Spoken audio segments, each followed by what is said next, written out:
Imagine the sun burning high in the sky, your lips cracked and your throat dry. You're surrounded by rolling hills and trees, but there's not a drop of water anywhere in sight. You look around and realize you don't know where you are.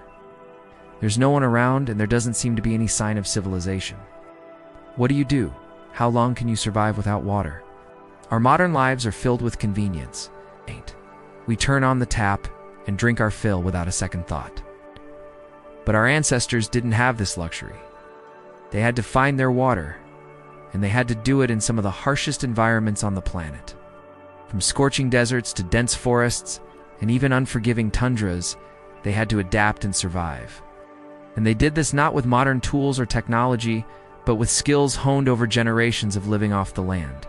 In today's episode, we'll uncover their ingenious methods, the tricks they used, the deep connection they had with the natural world. Their ability to find water in the wilderness wasn't just a matter of luck or chance. It was a testament to their understanding of the environment, their patience, resourcefulness, and sheer will to survive. Join us as we explore the fascinating ways our ancestors quenched their thirst in the face of adversity. One of the most crucial aspects of their survival was their intimate knowledge of their environment. They understood the subtle signs that nature offered, the whispers of the wind, the rustling of leaves, and the behavior of animals. For example, in the dense rainforests of the Amazon, ancient tribes would follow the sound of running water, the trill of birds, or the tracks of animals in the muddy ground. Each of these was a clue leading them to hidden streams or natural springs. Similarly, in the vast African savannas, they would rely on the tracks of grazing animals to lead them to water holes where they could quench their thirst. But it wasn't just about following signs, it was also about reading the landscape. They understood that certain types of trees and plants were indicators of underground water sources. For instance, the baobab tree, with its deep roots, often grows near underground water reserves. So if they spotted a baobab, they knew that digging near its roots could yield water. This deep understanding of their environment allowed them to predict where water might be found, reducing the time they spent searching and increasing their chances of survival. However, finding water was only the first part of the battle. The real challenge lay in ensuring its safety. Our ancestors knew that not all water sources were safe for consumption. Rivers and streams could be polluted, rainwater could contain impurities, and stagnant water could breed disease. So they developed techniques to purify the water they found, making it safe for drinking. One common method was boiling. By heating the water to a high temperature, they could kill most of the harmful bacteria and parasites, making it safer to drink. Another technique was to use a cloth or a porous container to filter out impurities, sediment, and other particles from the water. They also developed sophisticated systems of storage and transportation.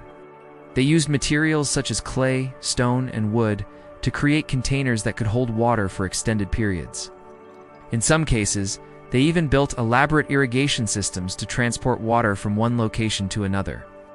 These systems often involved a series of canals, ditches, and reservoirs that allowed them to store and distribute water for various uses, including drinking, cooking, and farming. These techniques weren't just practical and efficient, they were also innovative and sustainable. Our ancestors understood the importance of preserving water resources and preventing waste. They implemented practices such as rainwater harvesting, which involved collecting and storing rainwater for later use during times of scarcity.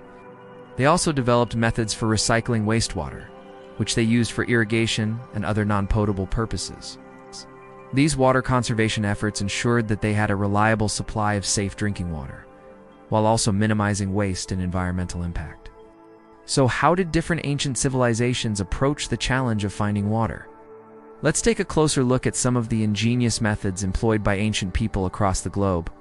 The ancient Egyptians thrived along the River Nile, one of the world's greatest rivers. Their survival depended on its annual floods that brought life-giving water to their fields. However, as the population grew and demands for water increased, they needed to find ways to manage and distribute this vital resource more efficiently. Enter shadoofs. Shadoofs were ingenious irrigation devices that allowed the Egyptians to lift water from the river to the land, overcoming gravity and delivering water to their crops. The basic design consisted of a long pole or lever attached to a bucket that would scoop water from the river and deposit it into ditches or canals that distributed the water across the fields. The Egyptians were able to harness the power of the river even during times when the floodwaters receded, ensuring a steady supply of water for irrigation. These systems played a pivotal role in sustaining agriculture, enabling the growth of crops that fed the population and supported the development of one of the world's first great civilizations. In contrast, the Inca people of South America lived in the heart of the Andes Mountains. Here, water was scarce, and finding reliable sources was a daunting task. Yet the Incas ingeniously solved this problem through a series of canals and aqueducts known as the queues.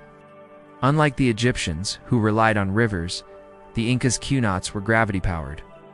Irrigation systems that channeled water from distant springs and underground aquifers to their crops. These systems consisted of tunnels and shafts that were dug into the mountainside, allowing water to flow from its source to the fields without pumps or other mechanical devices.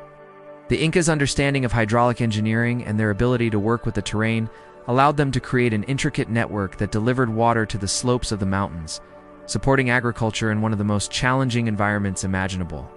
Each civilization had its unique challenges and limitations, yet both the Egyptians and the Incas developed ingenious solutions that allowed them to thrive in their respective environments. The Egyptians' shadoofs along the Nile and the Incas' qanat systems in the Andes mountains stand as testaments to human ingenuity and the adaptability of ancient cultures.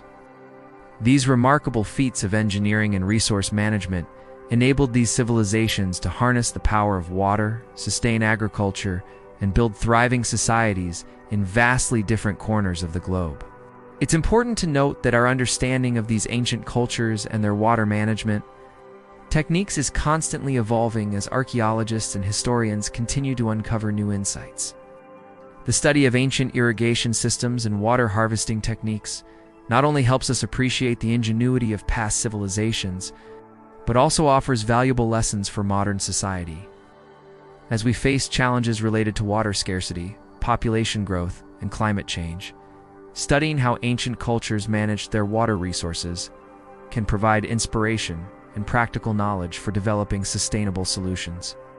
By understanding the strategies and innovations employed by civilizations like the Egyptians and the Incas, we can learn how to better manage and conserve this precious resource for future generations.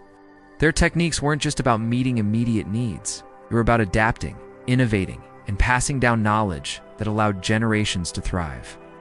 The methods they developed became integral parts of their cultures, deeply intertwined with their understanding of the natural world and their place within it. So the next time you turn on the tap or take a drink from a bottle, remember the legacy of those who came before. Their ingenuity and resilience in finding sweet water in the wild not only helped them survive, but laid the foundation for civilizations that followed. Their story is a reminder of the power of human adaptation and the profound connection between humanity and the natural world.